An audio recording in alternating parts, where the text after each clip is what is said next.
Ano ba talaga, Ese? Hanggang kailan mo babalak itigil lahat ng masasama mong ginagawa? Marami pa akong dapat gawin. Marami pa akong dapat patunayan. Subukan subukin ang kaparas ng sapatos ko.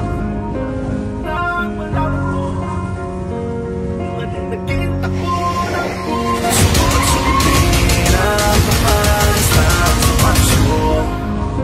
Nang malaman mo kung anong naging takbo ng buhay ko. Magkwentuhan muna tayo pare dito sa aking tarima, na siyang pinagmulan na katapangan kong may sima, na kung saan ay natutunan din na makisama. Hindi lang basag ulo ang alam ko sa kalsada, sa dami nang natambay ang iba't ibang lugar. Mas madami ang kaibigan kaysa sa nagpaandar. Kung inabot mo yung araw nung ako'y parang pugante, di makalutang sa lugar, wala rin na diskarte. Mapangusga ang araw sa pagsagwa ng malayo, yung pagbalik ko ay parang tuluyan ng lumabo. Ngunit biglang lumiwanag ang aking pakiramdam, hindi pala nagpabaya ang itaas sa aking daan. Kaya unti-unti ko na binago mga ginawa ko, tinabla ko na yung laging pagsaklolo ng diablo. Sa kalsada ko nakita ang hiwaga at brutal, kung kailan patutunayan na hindi ka bubuwalan.